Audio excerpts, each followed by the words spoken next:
সনদ স্বাক্ষর হইল। প্রফেসর ইউনূস কইছেন যে এটা একটা উদাহরণ হইয়া থাকলো। এর মধ্যে হইল মায়ের পিঠ, আগুন জ্বললো। এনসিপি কইল জুলাই সনদের আইনি ভিত্তি না থাকলে তারা সাইন করবে না, যায়নি তারা সাইন করতে। আরো কয়েকটা পলিটিক্যাল পার্টি সাইন করেনি, তাদের যুক্তি আবার ভিন্ন। সেটা হইতেছে যে জুলাই সনদে মুক্তিযুদ্ধের চেতনায় যথেষ্ট আর কি কম হয়েছে, তাই তারা সাইন করবি না। সবাই সাইন করলে কি হইতো? তার আগে আসেন একটু দেখে নেই কারা কারা এইখানে ছিল। মঞ্চে ছিল রাজনৈতিক দলগুলা, আর নিচে বসেছিল বাংলাদেশের মন্ত্রী আর এলিটেরা। এইখানে সাধারণ কোনো মানুষ ছিল না, ছিল অসাধারণ সব মানুষ। পুরো নিরাপত্তার চাদরে মুড়ে কিছু পলিটিক্যাল এলিটরা আর কিছু ধান্দাবাজ। সাধারণ মানুষ কিছু গেছিল, তাদের তুলে দেওয়া হয়েছে। তবে সবচেয়ে দুঃখজনক ঘটনা ঘটেছে জুলাই যোদ্ধা আতিক, যে একটা হাত হারায়ও হাসপাতালের বিছানায় বসে হাসতেছিল, তার কৃত্রিম যে হাতটা পুলিশ পিটায় বিচ্ছিন্ন করে ফেলছে। তো এই জুলাই সনদ যে এনসিপি সাইন করলো না, তাতে কি হবে? রাজনীতিতে ক্ষতি বৃদ্ধি কি হবে? আসেন এটা একটু বুঝে দেখি। আপনারা জানেন যে এই ঐক্যমত কমিশনের এই পুরা কাজটায় আমার কোনো উৎসাহ ছিল না প্রথম থেকে। কারণ বাংলাদেশের রাজনৈতিক সমস্যাটা আসলে কি আর কেমনে সেটা সমাধান করা যায়, সেটা নিয়ে এই পুরা রাজনৈতিক ব্যবস্থা প্রফেসর ইউনূসের সরকার আর কমিশনের বিন্দু মাত্র কোনো ধারণা ছিল না, এখনো নাই। প্রবলেমটাই বোঝেনি, সমস্যাটাই বোঝেনি যে সমস্যাটা কোথায়। তাই বলছি যে পাল্টা হবে এটা সাইন করলে। এখন অনেকে কইতে পারেন যে এটা যেন সাইন করে এনসিপি, সেটা তো আপনিও চাইছিলেন। হ্যাঁ, কথা সত্য। তাইলে একবার আপনি চাইবেন সাইন করুক, আবার কইবেন হবে, দুটা পরস্পর বিরোধী হয়ে গেল না? হ্যাঁ, তা ঠিক, কিন্তু এটার উত্তর আপনি এপিসোডের শেষে পাবেন। আলাপটা পুরোটা না শুনলে এটার উত্তরটা কয়ে দেওয়াটা উচিত হবে না। আর রুম বুকিং করবেন? জি, রুম বুকিং করবেন?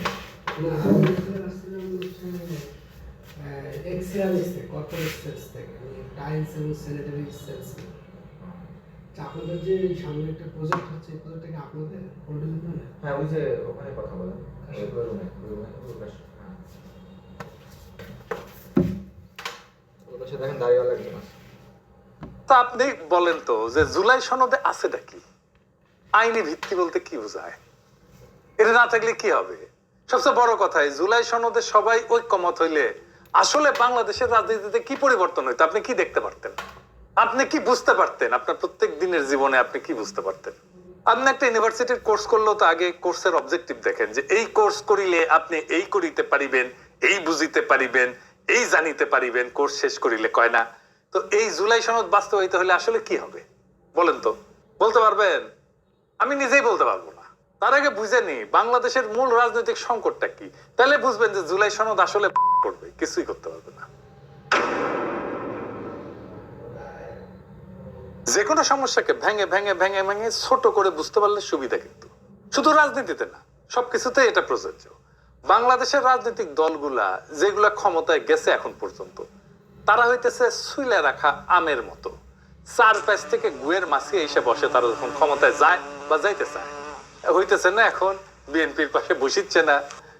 কিছু লোক আছে যাদের কোনো কাজ নাই, কোনো কিছু করার ক্যাপাসিটিও নাই, দক্ষতাও নাই, ক্ষমতাও নাই, চাকরি বাকরিও কোনোদিন করতে পারতো না। তারা এই রাজনীতি করে। একটা সময় ছিল যারা পেশায় সফল লোকেরা রাজনীতি করতো, যেমন মোহাম্মদ আলী জিন্নাহ। সেই সময় লন্ডনের সবচেয়ে বিজি ব্যারিস্টার ছিলেন, প্রচুর ফি। উনি রাজনীতিতে আইসা আসলেই পার্সোনাল ত্যাগ করছেন।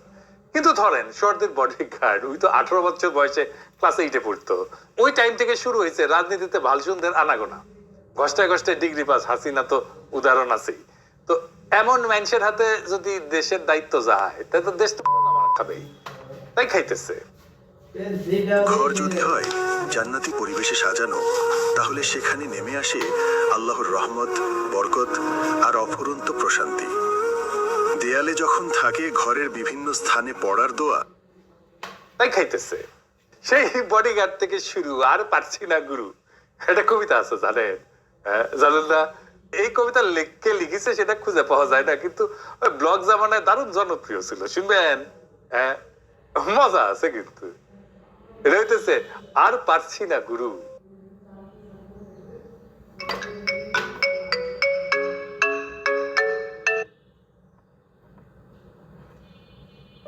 23টা বছর ধরে প্যান্টে শার্ট গুজে পড়ে আর পারছি না গুরু, সেই নার্সারি থেকে শুরু। পাড়ার যত ছেলেগুলো সবার ঘরে বউ এলো, মা বলে মন দিয়ে পড়ো।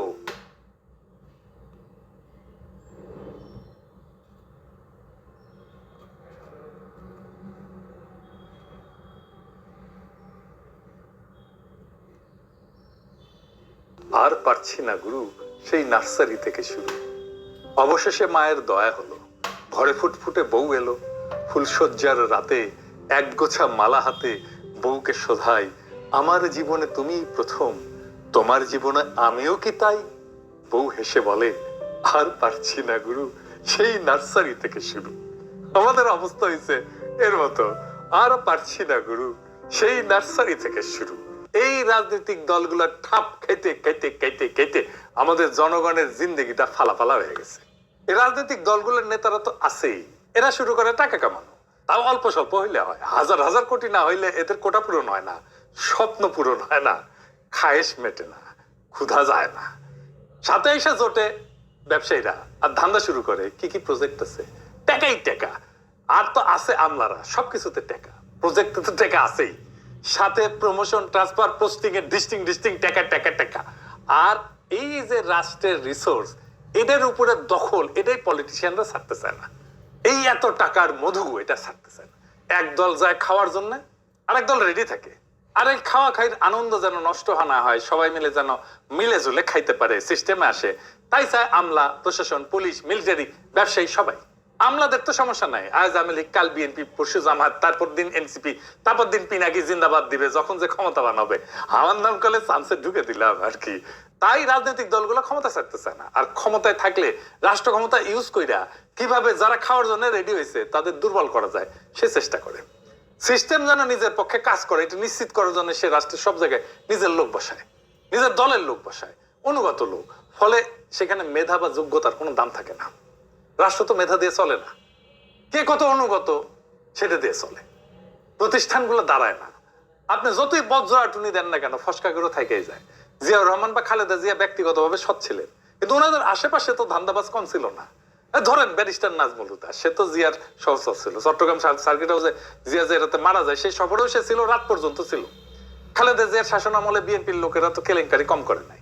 একটা এক্সাম্পল দিই, খালেদা জিয়ার জ্বালানি মন্ত্রী ছিলেন মোশাররফ সাহেব, নাইকোর কাছ থেকে ঘুষ নিছিলেন, কানাডার আদালতে সেটা আবার প্রমাণ হয়েছিল। ইচ্ছার তো কোনো শেষ নাই। 1,21,00,000 ভুয়া ভোটার করেছিল খালেদা জিয়ার আমলে বিএনপি। 150 ছাত্র দল থেকে নির্বাচনী কর্মকর্তা নিয়োগ দিছিল বিএনপি। এখন কত ভালো হয়ে গেছে না, ভালো ভালো কথা কয়, তাই না? একই কাজ করবি আবার। ভোট গুলো কিভাবে হইতো আপনারাই বলেন। টাকা দিয়ে ভোট কেনা হইতো, তাই না? মনোনয়নও তো কেনা হয় টাকা দিয়ে, তাই না? এই যে করাপ্ট পলিটিক্যাল সিস্টেম, এটাই তো সমস্যা। আর এটা রাজনৈতিক দলগুলো ঠিক করবে। কারণ আইসানি আমি না আমার ঘোড়া আসছে, এটাই তো স্যার ঘোড়া হাসিচ্ছে না, এটা দেখান না। 25টা রাজনৈতিক দল সাইন করেছে, কিছু যায় আসে না জোনায়েদ সাকি সাইন করছে কিনা বা সাইফুল হক সাইন করছে কিনা।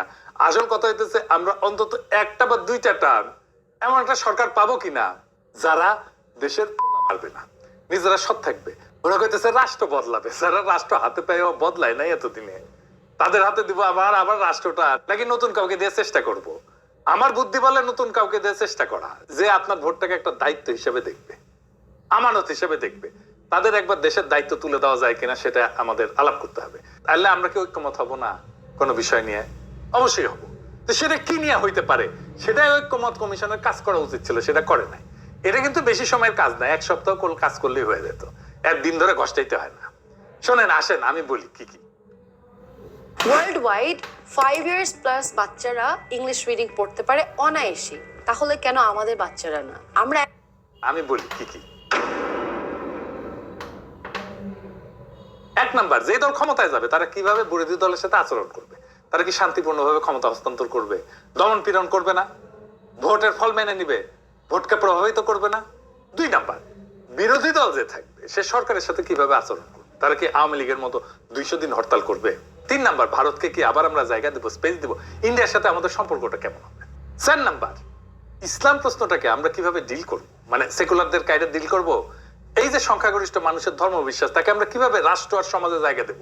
এই দেশে অন্য ধর্মের মানুষ আছে, এটা বিবেচনায় নিয়ে আমরা কিভাবে আমাদের যে অনন্য বৈশিষ্ট্য সংখ্যাগরিষ্ঠ মানুষের ধর্মীয় বিশ্বাস আর সংস্কৃতি তাকে আমাদের রাষ্ট্রের ফেব্রিকের মধ্যে ঢুকাবো। 5 নাম্বার, আওয়ামী লীগকে কিভাবে ডিল করবো, এই দলটাকে কিভাবে নিশ্চিহ্ন করবো বাংলাদেশের ভবিষ্যৎ রাজনীতি থেকে, তার প্রত্যাবর্তনকে অসম্ভব করে তুলবো। 6 নাম্বার, আমরা পার্বত্য চট্টগ্রামে কিভাবে শান্তি ফিরে আনবো। 7 নাম্বার, আমাদের রাষ্ট্রের স্বাধীনতা, সার্বভৌমত্ব, আঞ্চলিক অখণ্ডতা আর জাতীয় মর্যাদা কিভাবে রক্ষা করব। এই তো আমার ইস্যু। আর দেখেন, আইনি ভিত্তি, মুক্তিযুদ্ধের চেতনা, উচ্চ কক্ষ, নিম্ন কক্ষ কি বালচাল ঢুকেছে। মানে ওদের ধারণা হয়েছে যে হাসিনা যদি আবার চলে আসে ক্ষমতায়, তা আবার যদি শাস্তি টাস্তি দিয়ে ফেলে, যেটা কেমনে হবে। প্রথম কথা, হাসিনা কেন আওয়ামী লীগ জিন্দগিতে ক্ষমতায় আসবে না, সেটা অন্য কথা। 2 নাম্বার, এটা যদি সংবিধানেও ঢোকানো হয় তারপরেও কোনো গ্যারান্টি নাই যেটা কেউ মানবে। কারণটা হইতেছে, ইন্ডেমনিটি বিল করা হয়েছিল না 1975-এর 15ই আগস্টের বিপ্লবীদের জন্য, ওনাদের বাঁচানো গেছে, যায় না। এগুলো কাগজে কি লেখা হইলো সেটা বড় কথা না। রাজনৈতিক শক্তি হিসেবে আমি কিভাবে জনগোষ্ঠীকে সংগঠিত করলাম সেটাই আমার শক্তি। আমার মতে বাংলাদেশে প্রেসিডেন্সিয়াল সিস্টেম ছাড়া কোনোদিন স্টেবল হবে না। স্বাধীন বাংলাদেশের সবচেয়ে জনপ্রিয় রাষ্ট্রনায়ক ছিল জিয়া। শুধু জনপ্রিয় না, শক্তিশালী রাষ্ট্রনায়ক ছিল জিয়া, কারণ জনগণের প্রত্যক্ষ ভোটে নির্বাচিত হয়েছিল, এই জন্যই সেটা হইতে পারছিলেন। এটা আমি ব্যাখ্যা করেছি আগে বেশ কয়েকটা এপিসোডে। তো ওই প্রেসিডেন্সিয়াল সিস্টেম ফেরানো হইল না। যখন বাংলাদেশের জনসংখ্যা ছিল 7.5 কোটি, তখন ছিল 300 আসন সংসদে, এখন 18 কোটি মানুষ, এখনো 300 আসন। কিছু হইলো পুরা জুলাই সনদ হয়েছে এরকম একটা কসমেটিক সার্জারি। এটার কোনো ভ্যালু নাই আমার কাছে। আপনাদেরও এটা নিয়ে চিন্তা করা উচিত না। এটা কি আছে, হাতি না ঘোড়া, বাঘ না ভাল্লুক। এটা কাগজের কাগজ, এটা কিচ্ছু হবে না। আমি কয়ে দিলাম আজকে, কিছু হবে না। নতুন একটা সংবিধান করে চিল্লাইছি আমরা, এইরকম একটা সংবিধান তো এরাই বানাইতো, এরাই তো যাইতো সংবিধান সভায়, এরকম একটা সংবিধান বানাইতো। তাই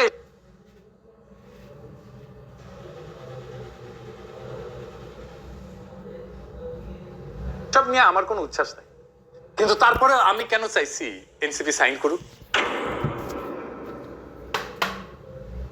কারণ হইতেছে, প্রথমত আমি চাই নাই এনসিপি, সিপিবি, বাসদ, জাসদের মতো বাতিল মালগুলোর সাথে একই কাতারে দাঁড়াক।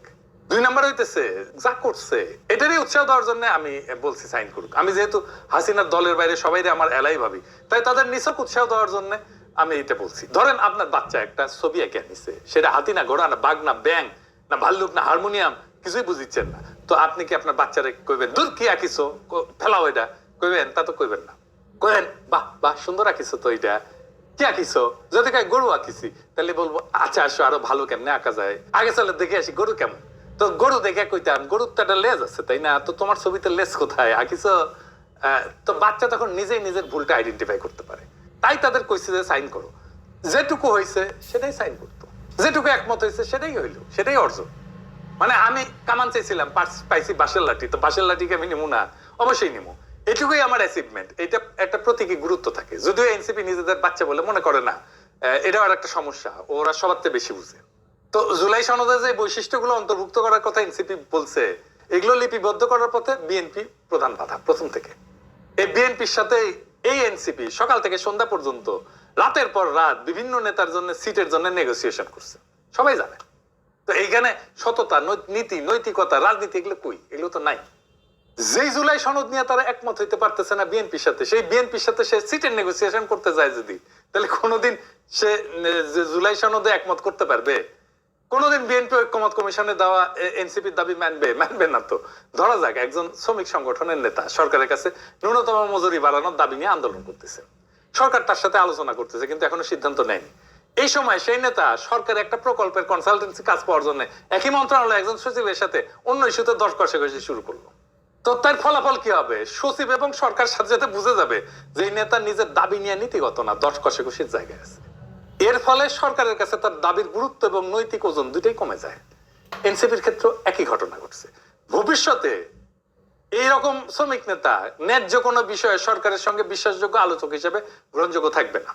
একটা বিষয়ে মরাল লিভারেজ বা দাবির বৈধ চাপ তৈরি করতে চাইলে তার সাথে অন্য ইস্যুর একটা প্র্যাগমেটিক বার্গেন মেশাইলে সেটা কাউন্টার প্রোডাক্টিভ হয়ে যায়।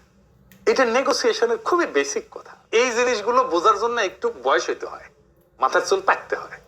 আপনি যখন ন্যায়সঙ্গত দাবি নিয়ে কথা বলতেছেন, তখন তার পাশে ব্যক্তিগত বা দলীয় স্বার্থের দরকার বসাইলে পুরো বিষয়টা স্বার্থের বিনিময় হিসেবে দেখা হয়। ফলে কেউ আপনাকে আর ন্যায্য দাবিদার হিসেবে নেয় না।